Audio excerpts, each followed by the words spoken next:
কয় এই রূপবতী চরিত্রবান পদ্মাশিলিনী মেয়েটা বলছে, মা জীবনে যদি বিয়ে করি বাদশাহ সুলাইমানকেই বিয়ে করব। বিয়ে হওয়া সম্ভব?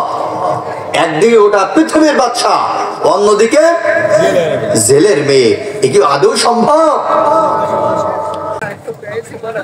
ভাইয়ের আমার, পয়গম্বর হযরত সুলাইমান নবী গোটা পৃথিবীর বাদশাহ ছিলেন। প্রথমেই বলেছিলাম মানুষ অহংকার করে কয়টা জিনিস নিয়ে, মনে আছে তো আমার ভাইরা? এই পাঁচটা জিনিস যেই নবীর মধ্যে আল্লাহ রাব্বুল আলামিন দান করেছিলেন, ওই নবী ছিলেন হযরত সুলাইমান আলাইহিস সালাম। সুবহানাল্লাহ। হযরত সুলাইমান নবীর মধ্যে আল্লাহ রাব্বুল আলামিন বংশীয় মর্যাদা দান করেছিলেন। তার মানে সুলাইমান নবীর বাবা ছিলেন হযরত দাউদ আলাইহিস সালাম, তিনি নবী এবং প্রেসিডেন্ট ছিল।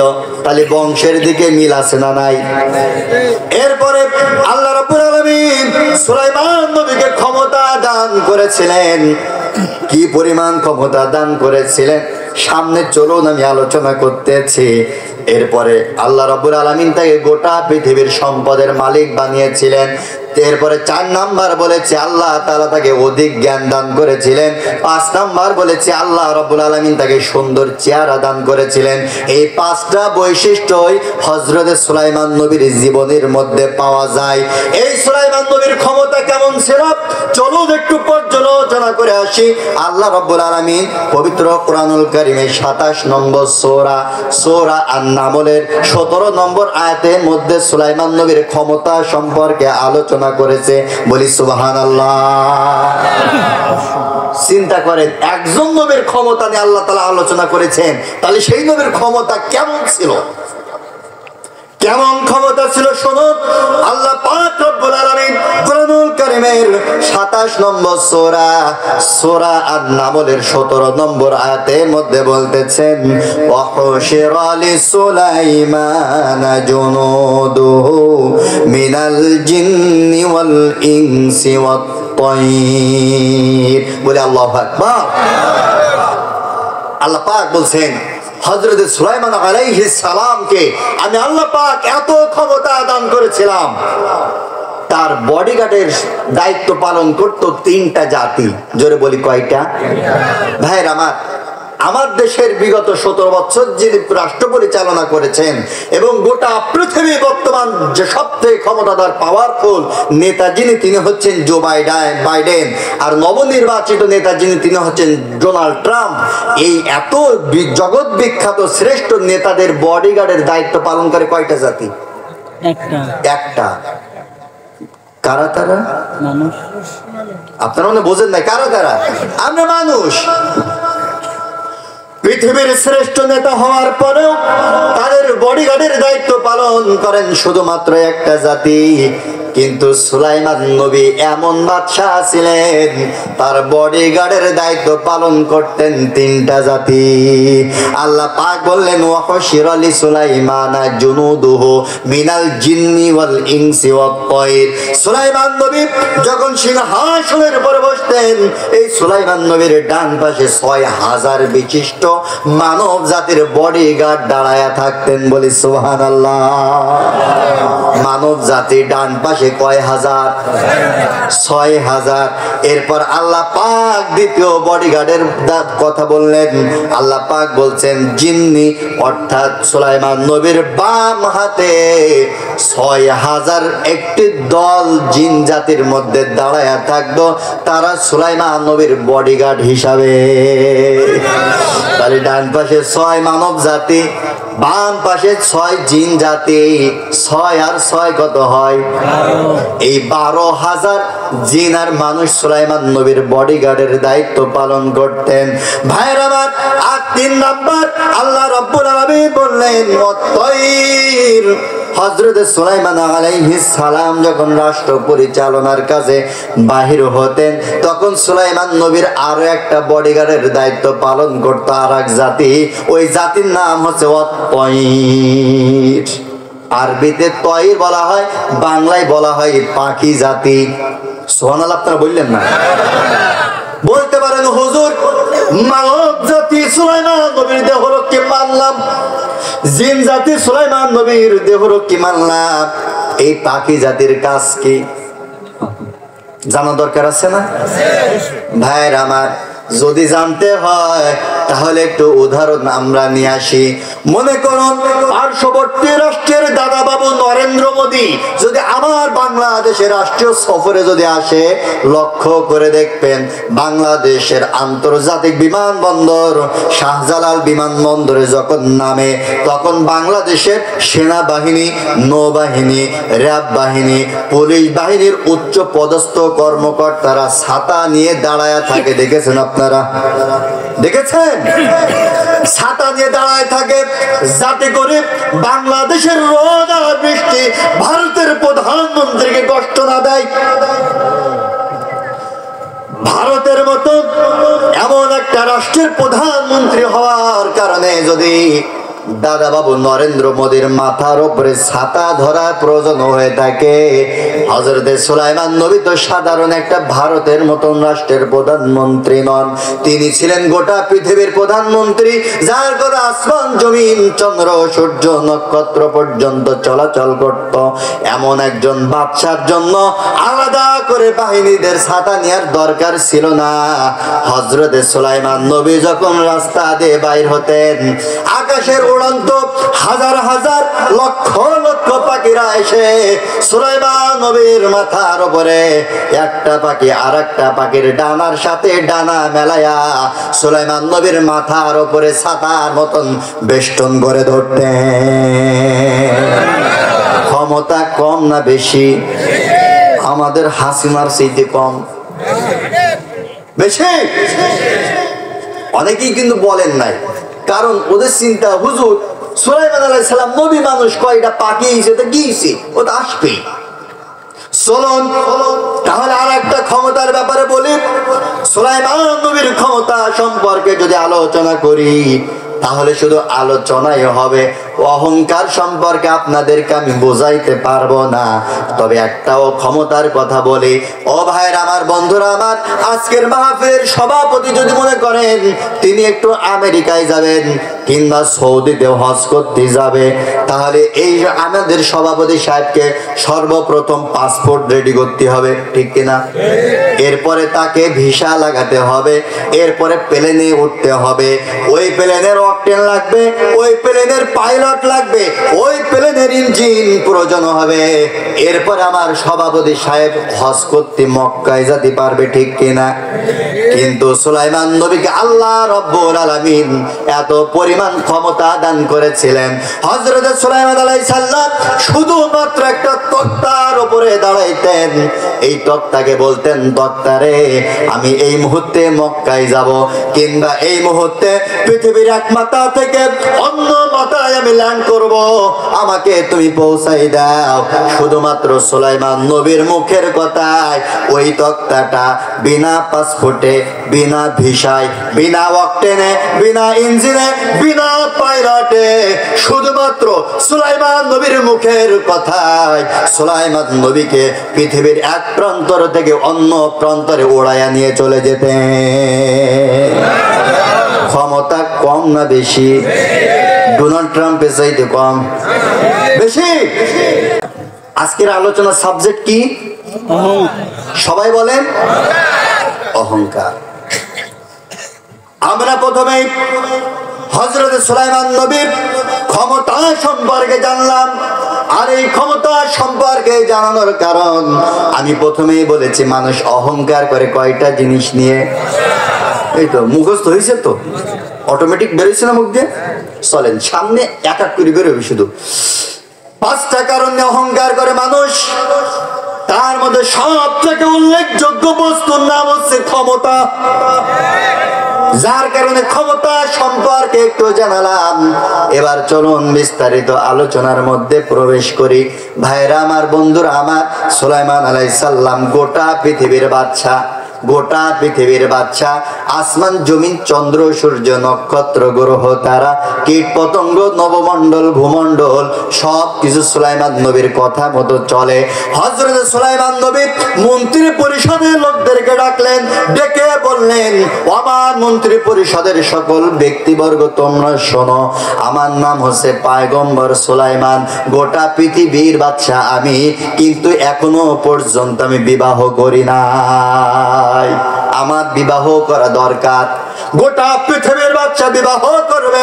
মন্ত্রী পরিষদের সদস্য বললেন, আমাদের বাদশা আপনি বিবাহ করবেন, আপনি যেহেতু গোটা পৃথিবীর একজন বাদশা, অন্যদিকে আপনি একজন নবী, কি ধরনের মেয়েদেরকে বিবাহ করবেন, মেয়ের কোয়ালিটি কি হবে, মেয়ের বৈশিষ্ট্য কি হবে আমরা জানতে চাই, তাহলে মেয়ে দেখতে সুবিধা হতো। সুলাইমান নবী বললেন, আমি যেই মেয়েকে বিবাহ করব ওই মেয়ের গুণ হতে হবে 5টা। জোরে বলেন কয়টা? যারা এখনো বিবাহ করো নাই যুবক ভাইরা, এই 5টা গুণ যেই মেয়ের মধ্যে থাকবে না ওই মেয়েকে তোমরা বিবাহ করবা। ওরে বাবা, বুড়ো বলছেন না, সভাপতি বলছে আন্দাজ পাইনি।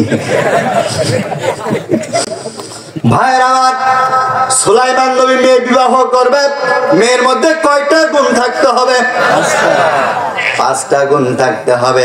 সুলাইমান নবী রাজ সিংহাসনের পরে বসে বললেন, আমি যেই মেয়েকে বিবাহ করব ওই মেয়েটা 1 নম্বরে পদ্মাশিলিনী হতে হবে, 2 নম্বরে রূপবতী হতে হবে, 3 নম্বর গুণবতী হতে হবে, 4 নম্বর পদ্মাশিলিনী হতে হবে, আর 5 নম্বর উচ্চ বংশীয় হতে হবে। বুঝেছেন তো?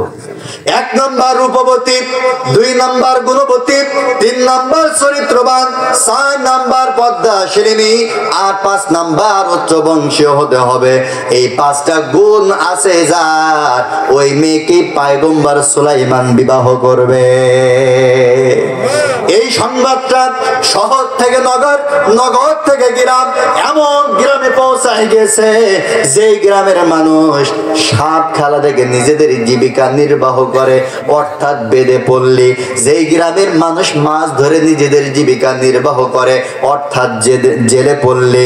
বেদে পল্লীতে জেলে পল্লীতে পর্যন্ত সংবাদ চলে গেছে গোটা পৃথিবীর বাদশা বিবাহ করবেন, মেয়ের মধ্যে 5টা গুণ থাকতে হবে।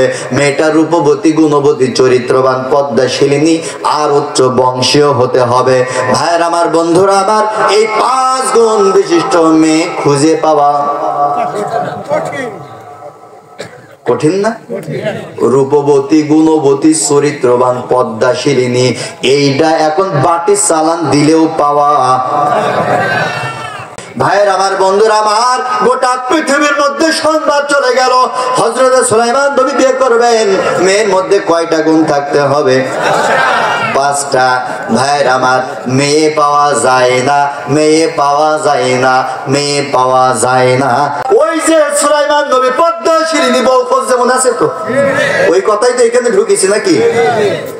আমার ভাইয়েরা, বন্ধুরা আমার, গোটা পৃথিবীর মধ্যে 5টা গুণ বিশিষ্ট মেয়ে পাওয়া যায় না। রূপবতী, গুণবতী, চরিত্রবান, পদ্মাশিলিনী আর উচ্চ বংশীয় মেয়ে পাওয়া যায় না। হঠাৎ করে সারাদিন মাছ ধরে একটা জেলে ঘাড়ের ওপরে জালটা নিয়ে সূর্য ডুবো ডুবো অবস্থা, এমন সময় বাড়ির দিকে রওনা হয়েছে। হঠাৎ করে কানের মধ্যে আওয়াজ এসেছে, গোটা পৃথিবীর বাদশা সুলাইমান বিবাহ করবে, মেয়ের মধ্যে কয়টা গুণ? 5টা। রূপবতী, গুণবতী, চরিত্রবান, পদ্মাশিলিনী আর উচ্চ বংশীয় হতে হবে। গরিব জেলেটা রাস্তা দিয়ে আপন মনে হাঁটে আর চিন্তা করে, এমন মেয়ে সুলাইমান পাবে করে। হঠাৎ করে মনে পড়েছে এই রূপবতী, গুণবতী, চরিত্রবান, পদ্মাশিলিনী মেয়ে, এই জেলের ঘরের মধ্যে 19 বছরের একটা মেয়ে রয়েছে। ভাইয়ের আমার, বন্ধুরা আমার, খুব মনোযোগ দিয়ে শুনুন।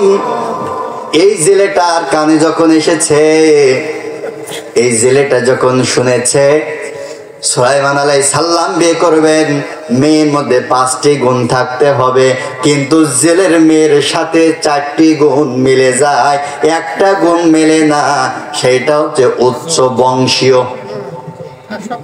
ধন্যবাদ, আমার যুবকরা মনোযোগ দিয়ে শুনছে। ও বলে ফেলেছে আগে, আমার বলার আগে বলে ফেলেছে। তার মানে জেলের মেয়ের মধ্যে রূপ রয়েছে, গুণ রয়েছে, পর্দা রয়েছে, চরিত্র রয়েছে, কিন্তু উচ্চ বংশীয় হতে পারে নাই। জেলেটা ছিল ইমানদার।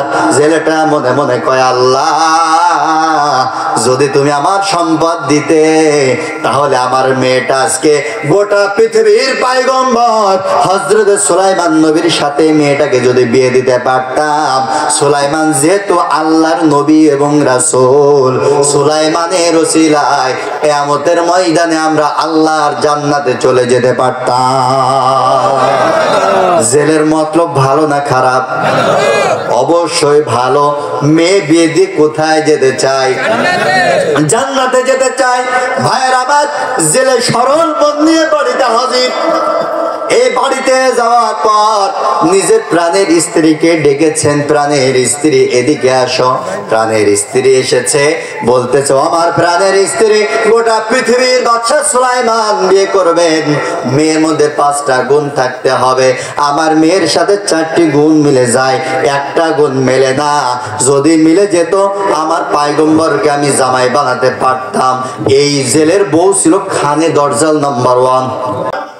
হযরত সুলাইমান নবীর ব্যাপারে যখন বাড়িতে জেলে তার স্ত্রীকে বলতেছে, খানে দরজাল স্ত্রী জেলের বউ বলতেছে, খবরদার এই কথা আর দ্বিতীয়বার বলবা না। একদিকে গোটা পৃথিবীর বাদশা সুলাইমান, অন্যদিকে তুমি হচ্ছ জেলে। এই সংবাদ যদি গোটা পৃথিবীর বাদশা সুলাইমান জানতে পারে, তাহলে আমাদের একটার গদ্দান থাকবে না, সবগুলা মৃত্যুদণ্ড দিয়ে দেবে। আমার ভাইয়েরা, বন্ধুরা আমার, গরিব জেলেটা আস্তে করে বাড়ির থেকে বাইরে হয়ে যায়। আলোচনা শেষ করি নাকি? রাত হয়ে যাচ্ছে। ভাইয়েরা আমার, বন্ধু যা হয় বলেছি 9টায় তুলতে, 9:30টায় তুলতে, এরপর বলছে 10টায় তুলতে, তুলেছেন 10:30টায়। ভাইয়ের আমার, বন্ধুরা আমার, হযরত সুলাইমান নবীর ব্যাপারে যখন জেলের বউ জানতে পারলেন, হযরত সুলাইমান আলাইহিস সালামের ব্যাপারে শোনার পর জেলের বউ জেলেকে দূর করে তাড়ায়া দিলেন। পরের দিন আসর এবং মাগরিবের মধ্যবর্তী সময় এমন একটা টাইমে জেলের ওই মেয়েটা, ওই রূপবতী গুণবতী চরিত্রবান পদ্মাশিনী মেয়েটা, ওই জেলের বউ মাথাটাই তেল লাগায়া দিচ্ছে, মাথাটা আশ্রয়া দিচ্ছে। দেয় না আমাদের মায়েরা মেয়েদের? এইভাবে মাথায় তেল লাগাই দিচ্ছে আর মাথাটা আশ্রয় দিচ্ছে আর বলছে, ও মা, শুনেছো তোমার বাবা বলেছে গোটা পৃথিবীর বাদশা সুলাইমান বিয়ে করবেন, মেয়ের মধ্যে 5টা গুণ থাকতে হবে। তোমার জীবনের সাথে 4টে গুণ মিলে যায়, একটা গুণ কিন্তু মেলে নাই। ওই একটা গুণ হচ্ছে উচ্চ বংশীয়। আজকে যদি উচ্চ বংশীয় হতে পারতাম, তোমাকে গোটা পৃথিবীর বাদশা সুলাইমানের সাথে বিয়ে দিতে পারতাম। জেলের মেয়ে বলছে, তাতে অসুবিধা কি? জেলের বউ চিন্তা করছে, এ তোর বাপের 2 ধাপ ওপরে। কয় অসুবিধা হচ্ছে বাদশা, তুমি হচ্ছ জেলের মেয়ে। কয় এই রূপবতী চরিত্রবান পদ্মাশিনী মেয়েটা বলছে, মা, জীবনে যদি বিয়ে করি বাদশা সুলাইমানকে বিয়ে করব। বিয়ে হওয়া সম্ভব? একদিকে ওটা পৃথিবীর বাদশা, অন্যদিকে জেলের মেয়ে, এ কি আদৌ সম্ভব? ভাইয়ের আমার, বন্ধুরা আমার, জেলের বউ এই রূপবতী মেয়েটার চলের উপর একটা চড় মেরেছেন। মেয়েটা জেলের বশবর্তী হয়ে বলতেছে, মা, তুমি আমাকে মেরেছো, তুমি কি জানো না আমার আল্লাহর কত ক্ষমতা? আমার আল্লাহ, যে আল্লাহ সুলাইমানকে গোটা পৃথিবীর বাদশা বানিয়েছেন, ওই আল্লাহ আমাকে গরিব ঘরের কন্যা বানিয়েছে। যে আল্লাহ সুলাইমানকে নবীর ঘরের নবী, বাদশার ঘরের বাদশা বানিয়েছেন, ওই আল্লাহ আমাকে জেলের ঘরের কন্যা সন্তান বানিয়েছে। যে আল্লাহ সুলাইমানকে প্রাসাদ দান করেছে, ওই আল্লাহ আমাকে একটা কুড়ে ঘর দান করেছে। ওই আল্লাহ যদি চান, গোটা পৃথিবীর বাদশার স্ত্রী হিসাবে আমাকে কবুল করে নিতে পারে। ভাইয়ের আমার, বন্ধুরা আমার, হযরতে সুলাইমান নবীর কাছে জেলের মেয়েটা ঘরের মধ্যে ঢুকলেন, একটা চিঠি প্রস্তুত করলেন, বলে আল্লাহু আকবার। চিঠি লিখলেন, আসসালামু আলাইকুম ওয়া রাহমাতুল্লাহ, ও গোটা পৃথিবীর পয়গম্বর সুলাইমান, আমি তোমার রাজ্যের একজন সামান্য জেলের ঘরের মেয়ে। তুমি বলেছো বিয়ে করবা, মেয়ের মধ্যে 5টা গুণ থাকতে হবে। আমার জীবনে এর সাথে 4টে গুণ মিলে যায়, একটা গুণ মেলে নাই। কিন্তু আমি কথা দিতেছি সুলাইমান, আমি যদি তোমার স্ত্রী হতে পারি, যদি আমি স্ত্রী হতে পারি, আর তুমি যদি আইয়ুব নবীর মতন যদি অসুস্থ হয়ে যাও, পা থেকে মাথা পর্যন্ত যদি তোমার পচা হয়ে যায়, যদি পচে যায়, আর শরীরের মধ্যে পচনকৃত পোকাও যদি হয়ে যায়, আর আমি যদি তোমার স্ত্রী হতে পারি, কথা দিতেছি রে সুলাইমান, তোমার পা থেকে মাথা পর্যন্ত শরীরের সমস্ত পচনকৃত পোকাগুলা নিজের আপন জিহ্বা দ্বারা পরিষ্কার করে দেব। এরপরেও তোমার স্ত্রী আমি হতে চাই। ইতি জেলের মেয়ে। চিঠি লিখলেন, চিঠিটা চলে গেল বাদশা সুলাইমান আলাইহি ওয়াসাল্লামের রাজপ্রাসাদে। আমার কথা বুঝতে অসুবিধা হচ্ছে? চলে গেল প্রাসাদে। মন্ত্রী পরিষদের লোকেরা দেখলেন একজন সামান্য জেলের মেয়ে গোটা পৃথিবীর বাচ্চাকে বিয়ে করতে চেয়েছে। চিঠিটা নিয়ে হযরত সুলাইমান নবীর কাছে দিলেন। সুলাইমান আলাইহি ওয়াসাল্লাম চিঠিটা পড়লেন। চিঠিতে লেখা রয়েছে, ও গোটা পৃথিবীর বাদশা, আমি তোমাকে বিয়ে করতে চাই। আমি একজন জেলের মেয়ে, তোমার পা থেকে মাথা পর্যন্ত পোকা ধরলে নিজের জিহ্বা দ্বারা পরিষ্কার করে দেব। এতে তোমার বিয়ে করতে চাই, জেলের মেয়ে। সুলাইমান নবী চিঠিটা পড়লেন, এরপরে চিঠিটা নিয়ে আস্তে করে ছিঁড়ে ফেলে দিলেন। ভাইরা আমার, বন্ধুরা আমার, আল্লাহ পাক রব্বুল আলামিন জিবরাইলকে বললেন, জিবরাইল আর করো না দেরি, চলে যাও তাড়াতাড়ি, আমার বন্ধু সুলাইমানকে বলে দাও, ওই সুলাইমান ক্ষমতার মোহে অন্ধ হয়ে সামান্য প্রজার সাথে অহংকার করেছে। আমাদের আলোচনার সাবজেক্ট কি? আমরা এত সময় পর আমাদের সেই সাবজেক্টে চলে এসেছি। আজকের আলোচনার বিষয় হচ্ছে অহংকার। ভাইয়ের আমার, এখানে অহংকার কি হলো? কিসের অহংকার হলো? বলতে পারেন হুজুর, সুলাইমান নবী হচ্ছে গোটা পৃথিবীর বাদশা, অন্যদিকে জেলের মেয়ে। সুলাইমান নবীর রাগ হওয়াটা স্বাভাবিক, ঠিক কিনা? এটা স্বাভাবিক।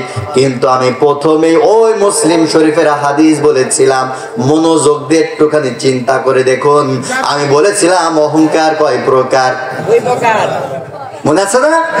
একটা হচ্ছে আল্লাহর সাথে অহংকার, আর একটা হচ্ছে বান্দার সাথে অহংকার। বান্দাকে তুচ্ছ করা যাবে না, তাচ্ছিল্য করা যাবে না, ছোট করা যাবে না। যদি ছোট করা হয়, ওটা বান্দার সাথে অহংকারের শামিল হয়ে যায়। এত সময় পর আলোচনাটা বুঝলেন তো? আমি ওই জিনিসটা বোঝানোর জন্য এ পর্যন্ত চলে এসেছি। ভাইরা আমার, হযরত সুলাইমান নবী জেলের মেয়ে এই চিন্তা করে ছিঁড়ে ফেলেছে। তার মানে সুলাইমান নবী চিন্তা করলেন, সামান্য জেলের মেয়ে তুচ্ছ করলেন, তাচ্ছিল্য করলেন, ছোট করলেন। আমার আল্লাহ অসন্তুষ্ট হয়ে গেলেন। আমার আল্লাহ বলছে, পয়গম্বর তুমি অহংকার করেছো, আমি আল্লাহ তোমাকে ব্যবস্থা নিতে চাই। সুলাইমান নবী বুঝতে পারলেন ভুল হয়ে গেছে। আমার ভাইয়েরা, বন্ধুরা আমার, যারা জ্ঞানী, ভুল হওয়ার পরে তারা বলে, সাথে সাথে দোয়া চেয়ে নেয়, রব্বানা যালামনা আনফুসানা ওয়া ইল্লাম তাগফির লানা ওয়া তারহামনা লানাকুনান্না মিনাল খাসিরিন। ও আল্লাহ, নফসের উপরে জুলুম করেছি, আমাকে ক্ষমা করে দাও। সুলাইমান নবী বললেন, আল্লাহ আমাকে তুমি ক্ষমা করে দাও। আল্লাহ পাক বললেন, সুলাইমান আমি তোকে ক্ষমা করলাম ঠিক, কিন্তু তোমাকে পরীক্ষার সম্মুখীন হতেই। পরীক্ষা শুরু হয়ে গেল। ভাইরা আমার, লম্বা চওড়া আলোচনা আমি সংক্ষিপ্ত আকারে একেবারে ইতি টানার দিকে রওনা হচ্ছে। ও আমার ভাইরা, বন্ধুরা আমার, সুলাইমান নবীর পরীক্ষা শুরু হয়ে গেল। সুলাইমান নবীকে আল্লাহ রাব্বুল আলামিন একটা জান্নাতি আংটি দান করেছিলেন। কি আংটি? এটা ছিল সুলাইমান নবীর মুজিজা, তার মানে অলৌকিক ক্ষমতা। এই আংটিটা সুলাইমান নবীর হাতের মুঠার মধ্যে যতক্ষণ থাকবে, গোটা পৃথিবীর সব ক্ষমতা সুলাইমান নবীর হাতে থাকবে। আসমান কথা শুনবে, জমিন কথা শুনবে, জিন কথা শুনবে, মানুষ কথা শুনবে, সবাই সুলাইমান নবীর কথা মতো চলতে বাধ্য হবে। আংটি যদি না থাকে, ক্ষমতার চেয়ার থাকবে না। পরীক্ষা শুরু হলো।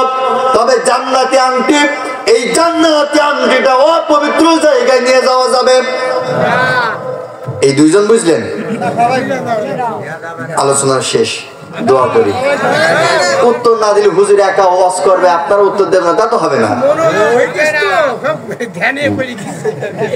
ভাইয়ের আমার, বন্ধুরা আমার, সুলাইমান নবীর ওই পবিত্র জান্নাতি আংটিটা বাথরুমের মধ্যে নিয়ে যাওয়া যাবে? নিয়ে যাওয়া যাবে না।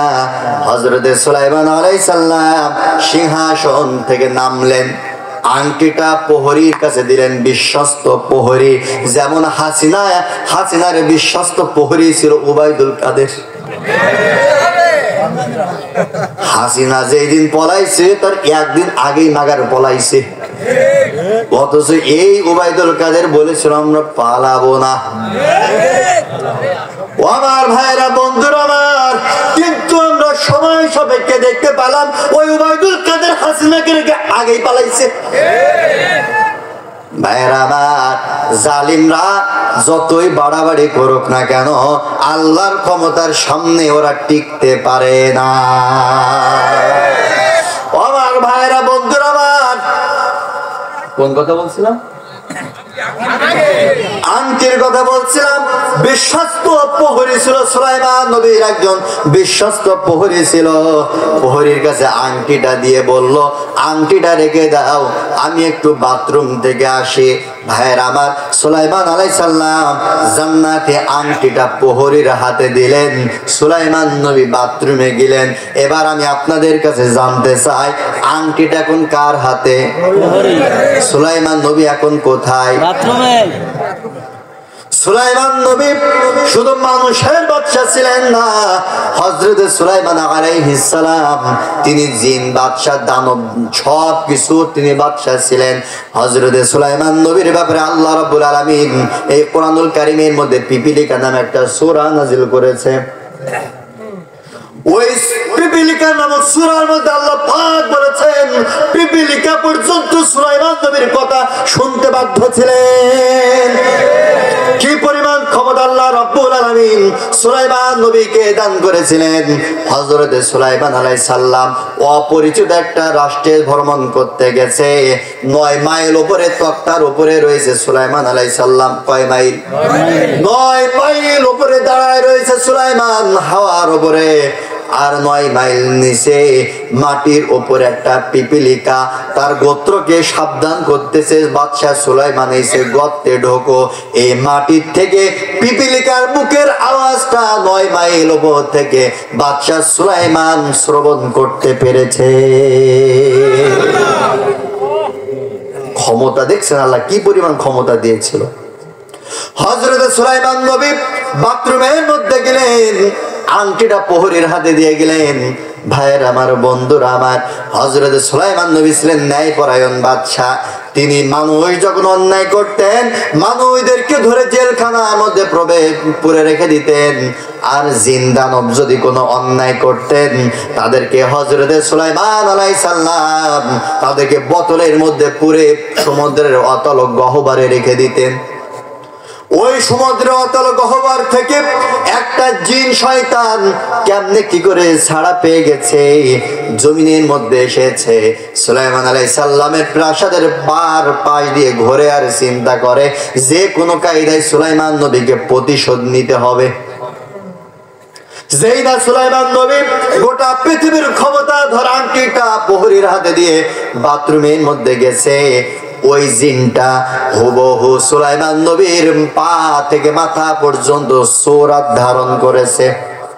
জিনেরা বিভিন্ন প্রাণীর আকৃতি ধারণ করতে পারে, এটা কি আপনারা জানেন? জানেন? ভাইয়েরা আমার, জানলেই হবে সুলাইমান নবীর বাস্তবের মতন হুবহু ফটোকপি পা থেকে মাথা পর্যন্ত আবৃত করলেন।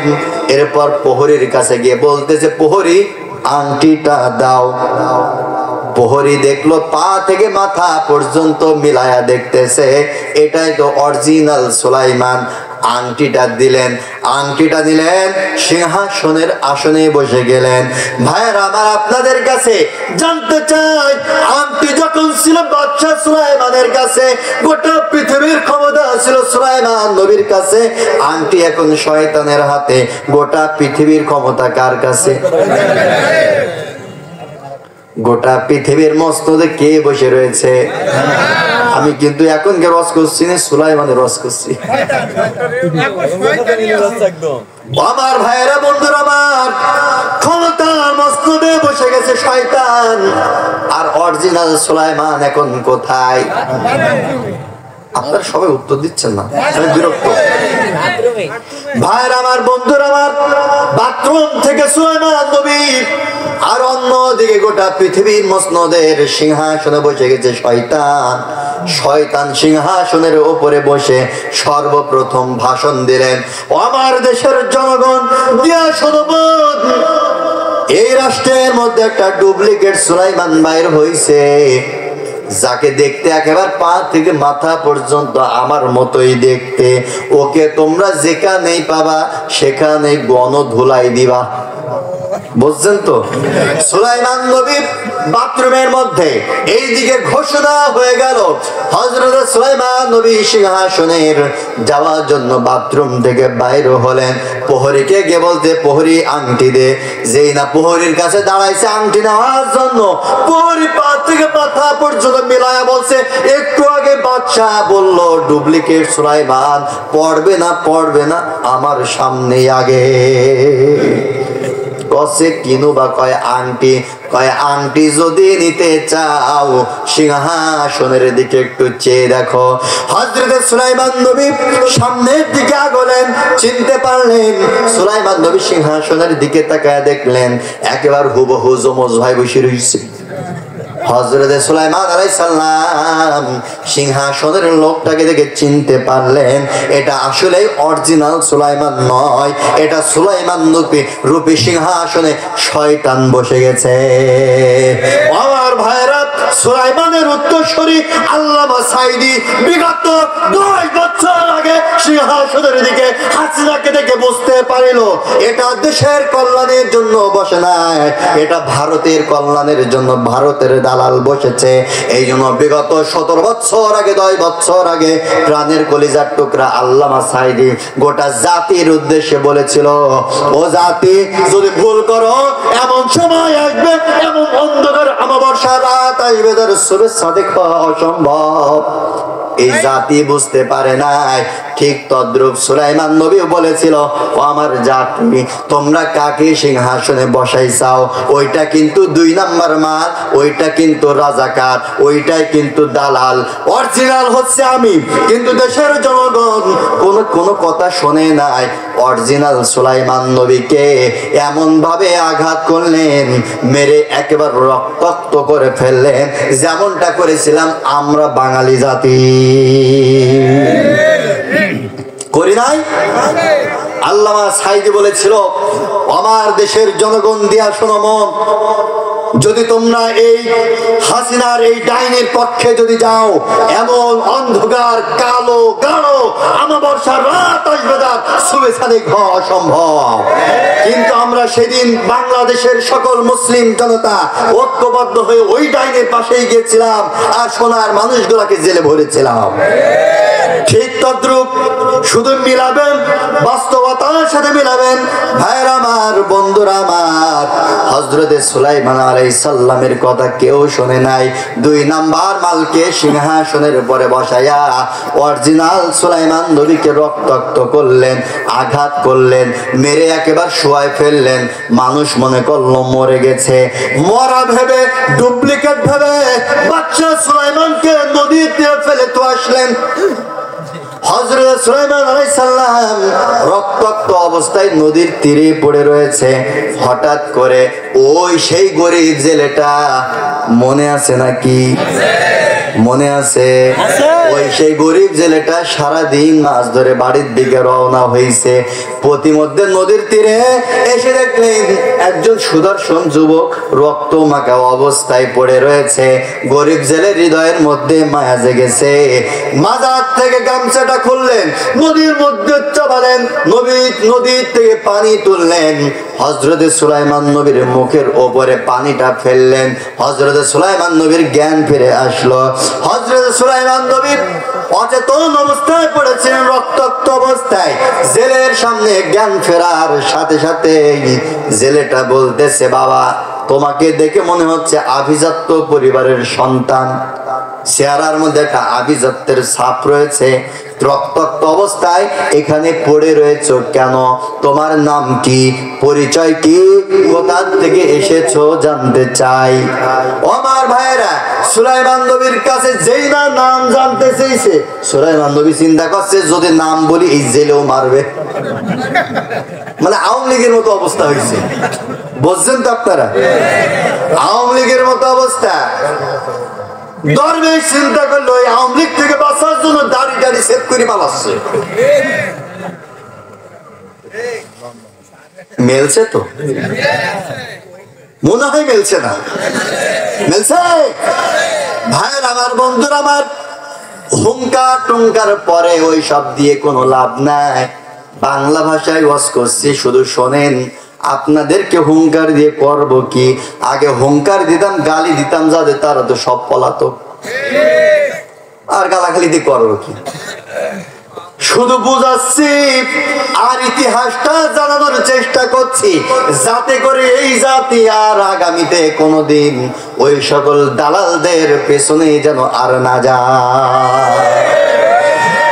ভাইরা আর বন্ধুরা আমার, বাচ্চা সুলাইমান আলাইহিস সালাম নিজের পরিচয় দিতে ভয় পাচ্ছে, কিন্তু নবীরা মিথ্যা কথা বলতে পারে। হযরত সুলাইমান নবী মিথ্যা কথা বললেন না। তিনি বললেন, ভাই আমি অসুস্থ, এখন আমি পরিচয় দেওয়ার মতো উপযুক্ত সময় মনে করি না। জেলেটা বলতেছে, আমার যুবক ভাই, তোমার সমস্ত শরীরের মধ্যে রক্ত, চেহারার মধ্যে আভিজাত্যের ছাপ, তোমার যদি কোনো আপত্তি না থাকে, বাড়ির ঠিকানা যেহেতু বলতে পারছো না, তুমি আমার বাড়ির মেহমান হতে পারো। যাচ্ছে ওইদিকে, জেলের মেয়ের দিকে যাচ্ছে, মনে আছে তো আপনাদের? ভাইয়ের আমার, কতটুকু মনে আছে, কতটুকু মুখস্থ হয়েছে, চলুন একটু তাহলে একটু পরীক্ষা নিয়ে নেবো। আংটি প্রথম কার হাতে ছিল? সবার বলতে হবে, তা না হলে কিন্তু অসবা। আংটি প্রথম কার হাতে ছিল? তারপরে আংটি কার কাছে গেছে? সুলাইমান নবী প্রথমেই মেরি কোন জায়গায় ফেলেছে? এখন সুলাইমান নবী কার বাড়িতে যাচ্ছে? মনে আছে তো? অহংকার করে মানুষ কয়টা জিনিস নিয়ে? জেলের মেয়ের মধ্যে কয়টা গুণ ছিল? সুলাইমান নবী বলেছিল কয়টা গুণের কথা? মুখস্থ শেষ, দোয়া করে দেবো।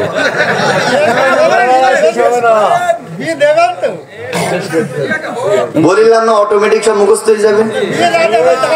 এমন কায়দায় মুখস্থ করে দিচ্ছি আপনারা বুঝতেও পারেন। আমার ভাইরা, বন্ধুরা আমার, জেলের বাড়িতে সুলাইমান আলাইহিস সালাম আত্মীয় হলেন। 3 দিন পার হয়ে গেল। লম্বা চওড়া ঘটনা, 3 দিনের মধ্যে অনেক কিছু ঘটেছে, সেই দিকে আমি যাব না। 3 দিন পার হয়ে গেল। জেলেটা বলতেছে, বাবা 3 দিন পার হয়েছে, আর কয়দিন থাকবা? বাড়ির দিকে যাবা না? কিন্তু সুলাইমান নবী চিন্তা করছে, বাইরে যদি যায় দেশের জনগণ কি দেবে? যে আলোচনা করছিলাম, সুলাইমান নবী নিজের পরিচয় দিতে পারে না, বাড়ির থেকেও বাইরে হতে পারে না। আমার ভাইরা, এবার আপনাদের কাছে জানতে চাই, সুলাইমান নবী অহংকার করেছিল কয়টা? দোয়া হবে কোন? সুলাইমান নবী অহংকার করেছিল কয়টা? সবাই কিন্তু বলেন নাই। কয়টা? একটা অহংকার করার অপরাধ আমার আল্লাহ রাব্বুল আলামিন হযরতে সুলাইমান নবীকে ক্ষমতাচ্যুত করলেন। এরপর ওই দেশের জনগণ যারা সুলাইমান নবীর কথায় উঠতেন আর বসতেন, ওই দেশের জনগণের কাছে আবার গণপিটুনি খাওয়ালেন, ক্ষমতাচ্যুত করলেন, গণপিটানি খাওয়ালেন। এরপর দেশের জনগণ নদীর তীরে ফেলে তো আসলো। ওখান থেকে সুলাইমান আলাইহিস সালাম জেলের বাড়িতে আশ্রয় নিল। ও আমার ভাইরা, গোটা পৃথিবীর বাচ্চা একটা অহংকার করার অপরাধে আমার আল্লাহ রাব্বুল আলামিন ক্ষমতাচ্যুত করলেন, মার খাওয়ালেন। ওই আল্লাহ মনে হয় আর বাংলার জমিনে না আছে। এই জন্য অহংকার করা যাবে না। অহংকার করলে পুঙ্গার ছাল কিন্তু থাকবে না। এখনো সাবধান হয়ে যাও আমার ভাইয়েরা, বন্ধুরা আমার। 3 দিন পার হয়ে গেল, জেলে বলতেছে বাবা আজকে 3 দিন পার হয়ে গেছে, আমি গরিব মানুষ, তুমি আজকে বিদায় নিতে পারো, কিন্তু যাওয়ার আগে একটা শর্ত আছে। যদি বাড়ি না থাকে, ঠিকানা না থাকে, যাওয়ার কোনো জায়গা না থাকে, তুমি আমার বাড়িতে থাকতে পারো। কারণ তুমি যেই দিন আমার বাড়িতে এসেছো সেই দিন আমি যতবার নদীতে মাছ জাল ফেলেছি ততবার আমার জালে ডাবল ডাবল মাছ ধরা দিয়েছে। ভাইরা আমার, বন্ধুরা আমার, হযরত সুলাইমান নবীকে বললেন বাবা যেই দিন থেকে তুমি আমাকে আমার বাড়িতে এসেছো আমার জালে ডবল ডবল মাছ ধরা দিয়েছে। তোমার কাছে আমি জানতে চাই, তোমার বাড়িতে যদি কোনো লোকজন না থাকে তাহলে তুমি আমার বাড়িতে থাকতে পারো। আমার এখন একটা কর্মচারী দরকার, তুমি আমার কর্মচারী দায়িত্ব নিতে পারো।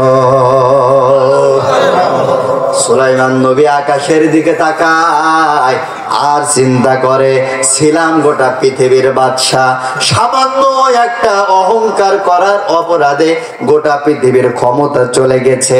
দেশের জনগণ আমাকে পিটিয়েছে, বেহুশ করে নদীর তীরে ফেলে থুয়ে গেছে, ওখান থেকে জেলের বাড়ির মেহমান বানাইছে। আর আল্লাহ আজকে আমার জেলের বাড়ির কর্মচারী বানাতে চায়। এই সকল ক্ষমতা যার হাতে রয়েছে, জবান ছেড়ে বলেন তিনি কে? সুলাইমান নবী অহংকার করেছিল কয়টা? আজকের আলোচনার সাবজেক্ট কি? আমার ভাইরা, বন্ধুরা আমার, পরদে পরদে অহংকার সম্পর্কে আমরা আলোচনা শোনার চেষ্টা করব। ঘুমাচ্ছেন কি? হাত তোলেন। কেউ ঘুমাচ্ছেন না তো? ভাইরা আমার, বন্ধুরা আমার, সুলাইমান আলাইহিস সালাম জেলের বাড়িতে রয়েছে। কর্মচারীর দায়িত্ব পালন করবার জন্য যখন প্রস্তাব দেওয়া হলো, সুলাইমান আলাইহিস সালাম আকাশের দিকে তাকায় আর বলে আল্লাহ ছিলাম গোটা পৃথিবীর বাদশা, কিন্তু জেলে বলেছে যদি তুমি আমার কর্মচারীর দায়িত্ব পালন করতে না চাও তাহলে আজকে বাড়ির থেকে বাইরে হয়ে যাওয়া। আর সুলাইমান নবী চিন্তা করছে যদি বাড়ির থেকে বেরোয় দেশের জনগণ কি দেবে, কি বিপদ। হযরত সুলাইমান নবী ফান্দে পড়িয়া বাবা কান্দে রে। হযরত সুলাইমান আলাইহিস সালাম জেলের বাড়ির কর্মচারীর দায়িত্ব পালন করতে রাজি হয়ে গেল। ভাইয়ের আমার, বন্ধুরা আমার, কিতাবের মধ্যে এসেছে এই ঘটনাটা হানাফি মাযহাবের বড় ইমাম আবু বকর সিদ্দিক আল জাসসাস তিনি তার গ্রন্থ আহকামুল কুরআন লিল জাসসাস এখানে লিখেছেন। ভাইয়ের আমার, খুব ভালো করে বুঝুন। আমাদের বড় ইমাম হানাফি মাযহাবের বড় ইমাম মাওলানা আবু বকর সিদ্দিক আল জাসসাস তার আহকামুল কুরআন লিল জাসসাস গ্রন্থের মধ্যে ঘটনাটা নিয়ে এসেছেন। ও আমার ভাইয়েরা, বন্ধুরা আমার, হযরত সুলাইমান আলাইহিস সালাম তিনি কর্মচারীর দায়িত্ব পালন করতে লাগলেন। কোন কোন মুফাসসিরগণ বলেছেন 6 মাস, কোন কোন মুফাসসিরগণ বলেছেন 2 বছর, কোন কোন মুফাসসিরগণ বলেছেন 1 বছর তিনি কর্মচারীর দায়িত্ব পালন করলেন। কিন্তু বেশি বেশি অধিকাংশ মুফাসসিরগণ বলেছেন 1 বছর দায়িত্ব পালন করলেন। হযরত সুলাইমান আলাইহিস সালাম 1 বছর দায়িত্ব পালন করবার পর জেলে ওই যে তার মেয়ে রয়েছে, মনে আছে তো? ওই যে মেয়ে রয়েছে জেলে, তার ওই সেই বউ মনে আছে তো কোন বউ? প্রত্যেকটা শব্দ মুখস্থ করেছে। ভাইয়ের আমার, বন্ধুর আমার, ওই সেই বউয়ের কাছে এই ছেলেটাকে বলতেছেন, আমার রূপবতী বউ, তোমার কাছে আমি একটা প্রস্তাব দিতে চাই। কি প্রস্তাব? আমাদের যে মেয়ে বড় হয়ে গেছে, প্রাপ্ত বয়স্কা হয়ে গেছে, বিয়ের উপযুক্ত হয়ে গেছে, তাকে তো বিবাহ দিতে হবে। তবে একটা পাত্র আমি রেডি করেছি। বলল পাত্রটাকে? ভাই পাত্রটা অনেক চরিত্রবান, আদর্শবান, নৈতিকতা সম্পূর্ণ আদর্শ একটা ছেলে, যার চেহারাটা নূরের মতন জ্বলে। এই ছেলেটার আজকে 1 বছর তার চরিত্রের মধ্যে কোনো দাগ লাগে নাই। জেলের বউকে গিয়ে জেলে বলতেছেন, ছেলেটাকে জানো? কয় ছেলেটাকে? কয় ছেলেটা হচ্ছে আমাদের বাড়ির।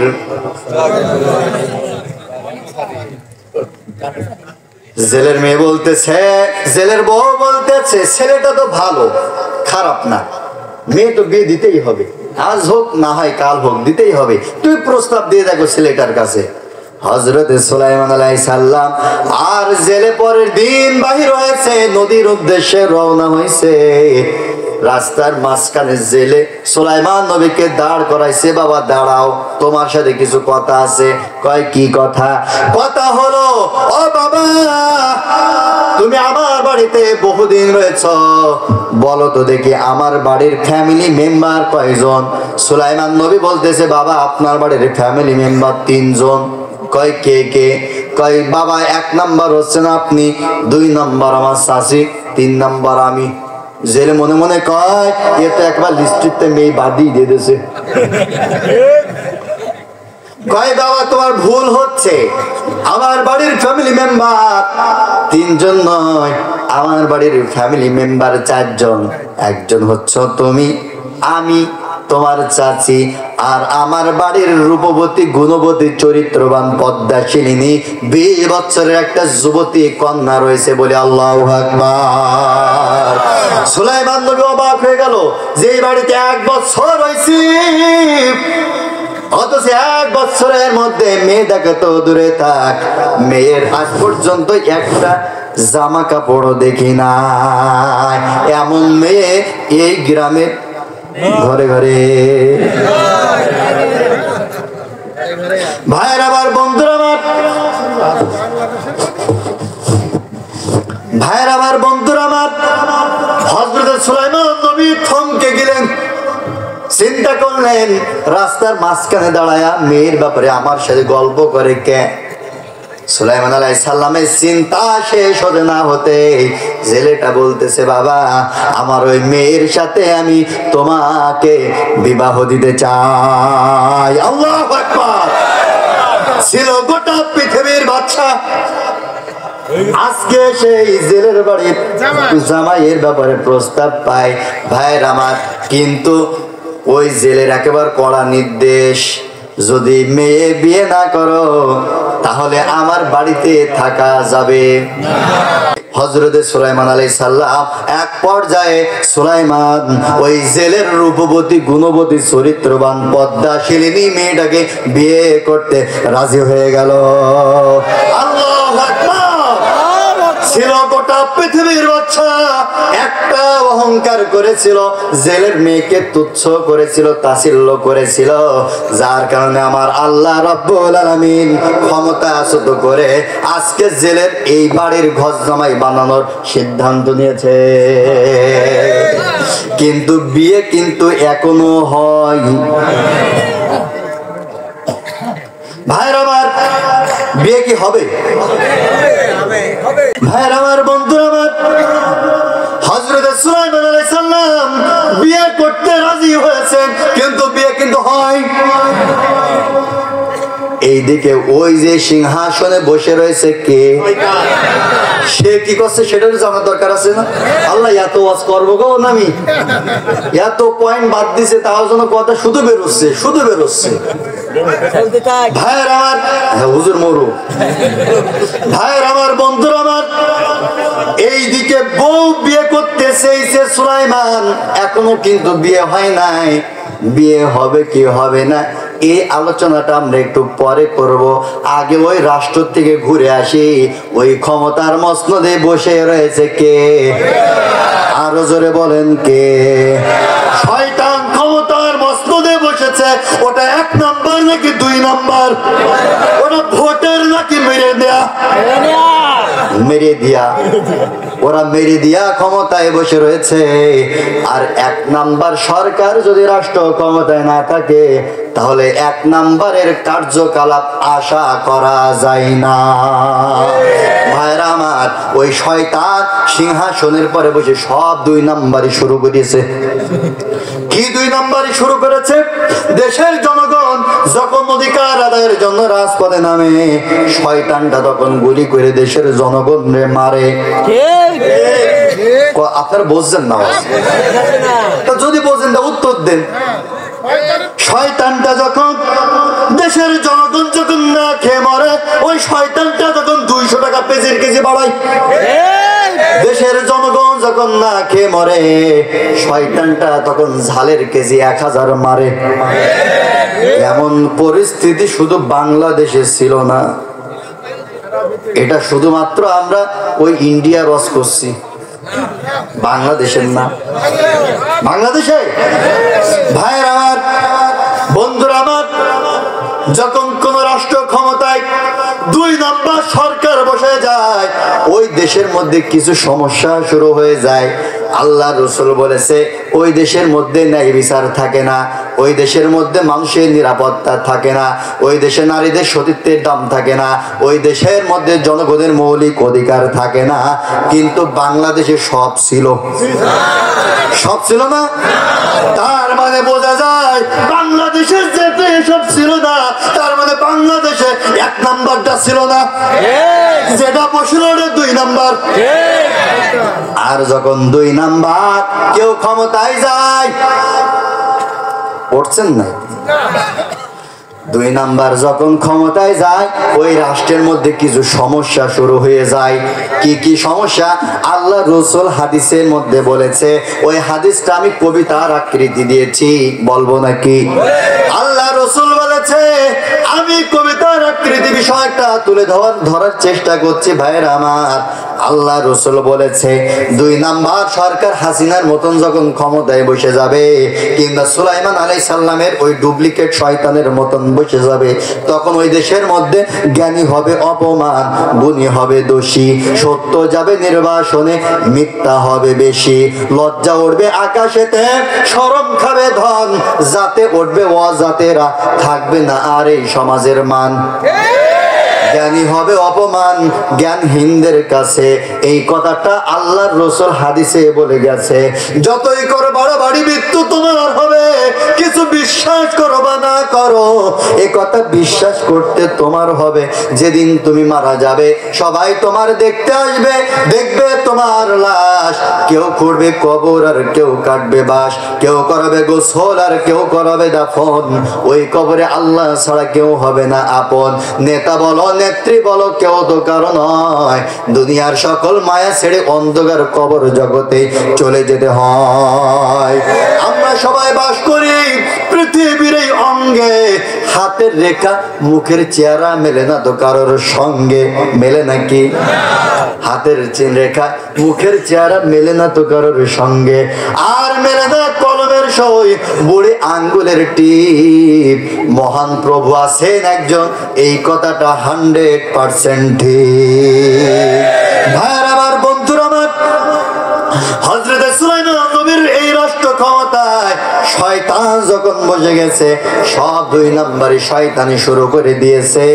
আমার ভাইরা, সুলাইমান নবী যখন রাষ্ট্র পরিচালনা করত, তখন সুলাইমান নবীর ডান হাতে একটা জিনের বাদশা দাঁড়ায়া থাকতো, নাম ছিল বারখিয়া।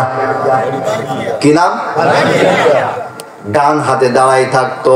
বারখিয়া চিন্তা করছে, এ কেমন করে আমাদের সরকার হয়? আমাদের সরকার তো ন্যায়পরায়ণ বাদশা, আমাদের সরকার তো দেশের ভোটের নির্বাচিত সরকার। এই সরকার তো আমাদের জীবনের ছিল বারবার দরকার, কিন্তু এটা কোন পোড়ামুখ, এটা কোন পোড়ামুখ সরকার যে দেশের জনগণ রাজপথে নামলে গুলি করে হত্যা করে, যে দেশের জনগণ না খেয়ে মরে, অথচ দেশের মধ্যে মূর্তি বানাই ছাড়ে। এটা তো আমাদের সরকার হতে পারে না। আমার দেশে একটা কথা রয়েছে, চোরে কিন্তু চোর চেনে। আপনাদের এদিকে নাই? চোরে দাঁড়িয়ে রয়েছে যিনি, গোটা পৃথিবীর জের বাদশা তিনি, নাম বারকিয়া। আর যিনি ক্ষমতা মসনদে বসে রয়েছেন তিনিও হচ্ছেন একজন জিন। আমার ভাইরা, চোরে চোরছেন বারকিয়া, চিন্তা করছে আজকে চাকরি থাক অথবা যাক, আজকে দেখে ছাড়বো ক্ষমতার মসনদে কে রয়েছে।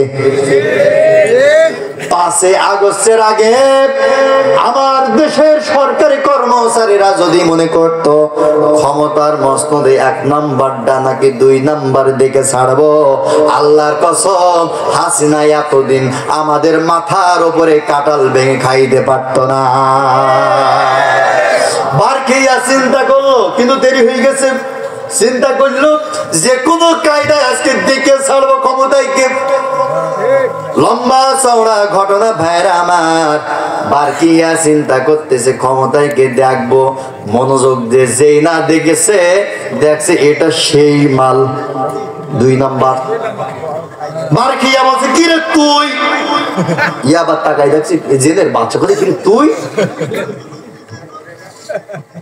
ভাইয়ের আমার বন্ধুরা আমার, বারকিয়াকে দেখে এই শয়তান ক্ষমতার মসনদ ছেড়ে মেরেছে দৌড়।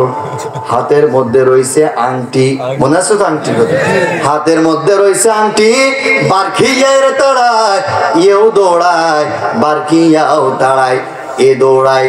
দৌড়াতে দৌড়াইতে চিন্তা করে আল্লাহ জীবন বাঁচানি ফরজ, এ তো পাস ছাড়ে না। এইদিকে হাতের মধ্যে রয়েছে আংটি, হাওয়ার সাথেও মিলে যাইতেও পারে না। ওই সময় যাচ্ছিল বিরাট একটা সাগরের ওপর দিয়ে, দুইজন দৌড়ায়, একজন পালায় আর একজন তাড়ায়, একজন পালায় আর একজন তাড়ায়।